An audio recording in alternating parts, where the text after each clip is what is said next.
নমস্কার, তাপসী রান্নাঘরে সকলকে স্বাগত। শুরু করছি নতুন একটা দিনে নতুন একটা রেসিপি। আজ আমি আপনাদের সঙ্গে একদম সহজ সরল একটা স্ন্যাক্স রেসিপি তৈরি করব। ঘরে এরকম অল্প একটু আটা আর আলু থাকলেই টিফিন রেসিপিটি বানিয়ে নিতে পারেন। বানানো ভীষণ সহজ, দুটো তিনটে উপকরণে রেসিপিটি বানিয়ে নেওয়া যায়। আর রেসিপিটি খেতে এতটাই টেস্টি হয় যে আপনারা এত খাবেন, পেট ভরে যাবে, কিন্তু আপনাদের মন ভরবে না। নিয়ে নিচ্ছি সামান্য পরিমাণ নুন। যেরকম ময়দাটাও খুবই কম, আমি এখানে ছোট একটা বাটির 1 বাটি ময়দা নিয়েছি। এই দেখুন, বাটিটা দেখিয়ে দিচ্ছি, খুবই ছোট। এখানে টেবিল চামচের 6 টেবিল চামচ ময়দা আছে। এবার নুনটা দিয়ে একবার ভালো করে মিশিয়ে নিচ্ছি। আমরা রোজ রোজ আটা ময়দার খাবার খাই না বলে আমি ময়দা দিয়ে তৈরি করছি। আপনারা চাইলে এটা কিন্তু আটা দিয়েও তৈরি করতে পারবেন, আর আটা দিয়ে বানালেও খেতে সেই একই রকম টেস্ট আসবে। আর এই টিফিন রেসিপিগুলো বাচ্চারা ভীষণ পছন্দ করবে। হঠাৎ করে বাড়িতে গেস্ট চলে এসছে, কি খেতে দেবেন ভাবছেন, বা নিজেদের কিছু খেতে ইচ্ছা হয়েছে, গরম গরম কিছু বানাতে ইচ্ছা হচ্ছে, তাহলে ঘরে আটা থাকলে আর আলু থাকলে বানিয়ে নিন। আর কিছু দরকার নেই, ঘরে আটা আর আলু থাকলে কিন্তু এই রেসিপিটি বানিয়ে নিতে পারবেন। আর যাকেই খাওয়াবেন সে আপনাকে প্রশংসায় পঞ্চমুখ করে দেবে। সন্ধ্যাবেলা চায়ের সঙ্গে গরম গরম জাস্ট সন্ধ্যাটা জমে যাবে। এখন তো ধরুন মাঝে মাঝে বৃষ্টি বর্ষা হচ্ছে, আর সন্ধ্যাবেলা দেখবেন কিছু না কিছু একটু মুখরোচক স্ন্যাক্স রেসিপি কিন্তু খেতে ইচ্ছা হয়। তাহলে আটা দিয়ে আর আলু দিয়ে রেসিপিটি তৈরি করে নিন। দেখুন, আমি ময়দাটা একটু ভালো করে মেখে নিচ্ছি। তবে এই ময়দাটা না খুব নরম না খুব শক্ত হবে, মিডিয়াম মতো কিন্তু মেখে নিতে হবে। এই দেখুন, ময়দা কিন্তু আমার মাখা হয়ে গেছে। এরকম একটা ডো হলে আমার হয়ে যাবে। আমাদের মানে সদস্য হিসেবে, যেহেতু আমরা ঘরে দুজনা, তাই আমি একটা ডো তৈরি করেছি। আপনার ঘরের সদস্য হিসেবে আপনারা ময়দা বা আটাটা নিয়ে রেডি করে নেবেন একটা ডো। এবার এটা ঢাকা দিয়ে 5 মিনিটের জন্য সাইডে রেখে দিচ্ছি। ততক্ষণে দেখুন, আমি এখানে নিয়ে নিয়েছি আলু। বললাম না, এই রেসিপিটির জন্য শুধু আলু আর আটা বা ময়দা হলেই কিন্তু হয়ে যাবে। এবার আলুগুলো না আমি কেটে সিদ্ধ করে নিয়েছি, এরকম ছোট ছোট করে নিয়ে কেটে সিদ্ধ করে নিয়েছি। আমি আলুটা একটু বেশি পরিমাণে সিদ্ধ করেছি। আমার যতটা টিফিনে দরকার ততটা দেব, বাকিটা আমি অন্য কাজে লাগিয়ে নেব। আপনারা যতটা পরিমাণ টিফিন তৈরি করবেন সেই অনুযায়ী আপনারাও আলুটা কিন্তু সেদ্ধ করে নেবেন। আলুটা দেখুন, আমি একটা কাঁটা চামচের সাহায্যে ভালো করে ম্যাশ করে নিচ্ছি। তাহলে আর এর মধ্যে কোনো গুটি গুটি বা লাম্প থাকবে না। আপনারা হাতে করেও কিন্তু চটকে নিতে পারবেন।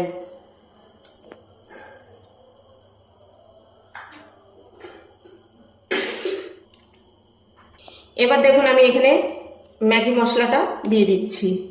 এবার ম্যাগি মশলা দিয়ে কিন্তু ভালো করে মেখে নিতে হবে। দেখতেই তো পাচ্ছেন বন্ধুরা, যে একদম ঘরে থাকা অল্প কিছু উপকরণে কিন্তু রেসিপিটি তৈরি করা হয়ে যাবে। এবার ম্যাগি মশলা দিয়ে আলুটা ভালো করে মেখে নিয়ে তারপরে আবার ফিরে আসছি। এই দেখুন, আলুটা ভালো করে মেখে নিয়েছি। আমার কিন্তু আর নুনের প্রয়োজন হয়নি, ম্যাগি মশলা দেওয়ার পরে ঠিক হয়ে গেছে। এবার এই আলু মাখাটা সাইডে রেখে দেবো। দেখুন, আমি ময়দার ডোটা নিয়ে নিয়েছি, তা আবার একটু হাতে করে একটু এরকম ভাবে ঠেসে নিচ্ছি।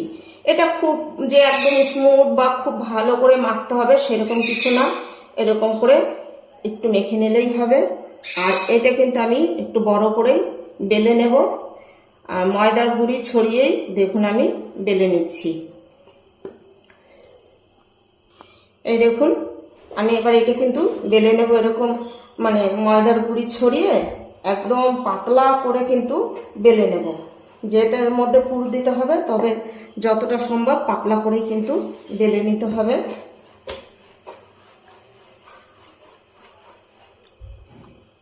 এই দেখুন, আমি দেখিয়ে দিচ্ছি, দেখেছেন, একদম পাতলা করে কিন্তু এটা বেলে নিতে হবে। এবার আমি হাতে করেই এর উপরে আলু মাখাটা দিয়ে দিচ্ছি।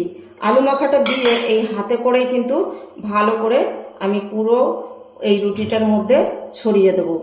একটু মানে সাইডে অল্প স্বল্প ফাঁকা থাকলে অসুবিধা নেই, তবে পুরোটা কিন্তু একটু মোটা করেই আমি পুর দিয়ে দিচ্ছি। এখানে পুরের পরিমাণটা যতটা ভালো হবে, এই স্ন্যাক্স রেসিপিটি খেতেও কিন্তু ততটাই ভালো হবে।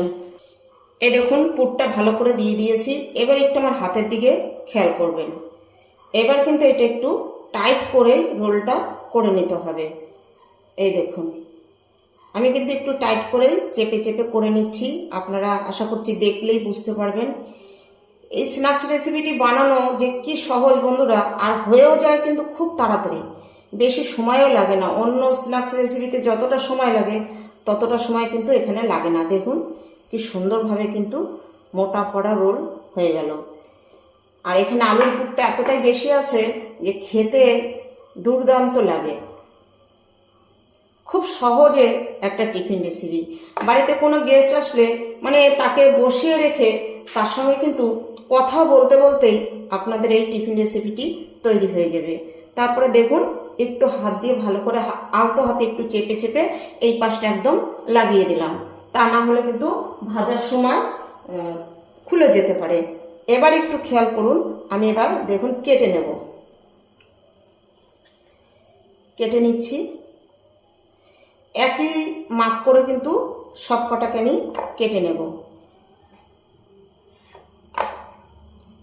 আপনারা কিন্তু এই কাজটা অবশ্যই কিন্তু ছুরি দিয়েই করবেন, তা নাহলে কিন্তু ঠিক হবে না। এই দেখুন প্রত্যেকটা কেটে নিতে হবে একই মাপে করে, তাহলে প্রত্যেকটা স্ন্যাক্স রেসিপি একই রকম হবে। একটু ধৈর্য ধরে এই কাজটুকু করতে হবে। এই দেখুন একটা রুটিতেই কতগুলো হয়েছে। এবার এটা একটু হাত দিয়ে এরকম প্রেস করে মানে চাপ দিয়ে এরকম একটু করে নিতে হবে। এই দেখুন হাত দিয়ে জাস্ট এরকম চাপ দিয়ে দিলেই হবে, আর কিচ্ছু দরকার নেই। এইভাবে এটা কেটে যদি বাচ্চাদেরও দেখিয়ে দিন যে এরকম করে একটু চাপ দিয়ে করে দিতে, ওরাও কিন্তু করতে পারবে। দেখেছেন কি দারুণ হয়েছে। দেখুন সবগুলো রেডি হয়ে গেছে, দেখতে কি দারুণ লাগছে। এবার একটা প্লেটে আমি তুলে নিচ্ছি। এবার দেখুন দুটো ডিম আমি নিয়ে নিয়েছি, এর মধ্যে দিয়ে দিচ্ছি অল্প করে নুন, দিয়ে ডিমটা একটু ফেটিয়ে নিচ্ছি। এখানে একটা ডিম নিলেও হয়ে যায়, কিন্তু আমার ঘরের ডিমগুলো মানে এনেছে ছোট ছোট, তার জন্য আমি দুটো নিয়েছি। তবে এটা কিন্তু দুটো পুরোটা লাগবে না, আবার আমার একটাতেও হবে না, তার জন্য আমি দুটো ফেটিয়ে নিয়েছি। আপনারা আপনাদের প্রয়োজন মতন দিয়ে নেবেন। এখানে আমি 4 টেবিল চামচ পরিমাণ রিফাইন তেল দিয়ে দিয়েছি। এবার দেখুন একটা করে এরকম ডিমের মধ্যে দিচ্ছি, আবার চামচে করেই উল্টে নিচ্ছি। এখানে আর হাতের কোনো দরকার নেই, এরকম করে দিয়ে দিলেই হয়ে যাবে। একদম সহজ। আপনারা চাইলে হাতে করেও দিতে পারেন, কোনো অসুবিধা নেই। আমি চামচে করে দিয়ে দিচ্ছি, কারণ চামচে করে দিতেও খুবই সুবিধা হবে। এই একইভাবে কিন্তু আমি সবগুলো এই ফ্রাই প্যানে দিয়ে দেবো। আমি তো 4 টেবিল চামচ তেল দিয়েছি, আপনারা চাইলে কিন্তু আরও কম তেল দিয়ে এইভাবে শ্যালো ফ্রাইও করে নিতে পারবেন। দেখুন সবগুলো আমি দিয়ে দিয়েছি। এখানে কিন্তু আজ রেখেছি মাঝারি টু লোতে। এবার যেগুলো প্রথম দিকে দিয়েছি সেগুলো দেখুন এক পিঠে কিন্তু কালার চলে এসছে। এবার আমি আস্তে আস্তে উল্টে দিচ্ছি। তবে তেল যতটা আমি দিয়েছি এতটা তেল কিন্তু লাগবে না, ভাজা হওয়ার পরে তেল কিন্তু অনেকটাই থেকে যাবে। দেখুন সবগুলো আমি একইভাবে এরকম উল্টে পাল্টে লাল করে ভেজে নেব। এই দেখুন উল্টে পাল্টে ঠিক এরকম কালার করে আমি ভেজে নিয়েছি, আর খুব সুন্দর ফুলেছে। আপনারা হয়তো ভাববেন যে ডিমের কোট করেছি তাহলে ভিতরটা ভাজা হবে। হ্যাঁ, ওই জন্য তো আঁচ মাঝারি একটু লোতে রেখে আস্তে আস্তে কিন্তু এটা একটু ভেজে নিতে হবে। দেখুন কি সুন্দরভাবে ফুলে উঠেছে। এই দেখুন চাপ দিলে বুঝতে পারবেন। এই দেখুন চাপলে কমে যাচ্ছে। এই দেখুন এরকম করে আপনারা যদি টিফিন রেসিপি বানান, ছোট থেকে বড় সবাই কিন্তু খুব পছন্দ করবে। এবার আমি এক একটা করে এই তেল ঝরিয়ে তুলে নেব। দেখুন এরকম একটা ঝান্তা নিয়ে নিয়েছি, তেলটা ঝরিয়ে নিচ্ছি। আর দেখুন এখনো 2 টেবিল চামচের থেকে বেশি তেল কিন্তু ফ্রাই প্যানে থেকেই গিয়েছে। দেখুন আমার হয়ে গেছে ভাজা।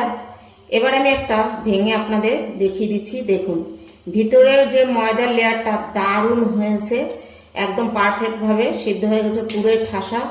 আর ডিমের লেয়ার দিয়ে এরকম সসের সঙ্গে পরিবেশন করুন, ছোট থেকে বড় সবাই খুব পছন্দ করবে আর খেতে খুবই ভালো লাগে। আমার আজকের রেসিপি আপনাদের কাছে কিরকম লাগলো লাইক কমেন্ট করে জানাবেন। রেসিপিটি ভালো লাগলে বেশি বেশি শেয়ার করবেন। আর এইভাবে কখনো টিফিন রেসিপি না খেয়ে থাকলে একদিন অন্তত করে খাবেন।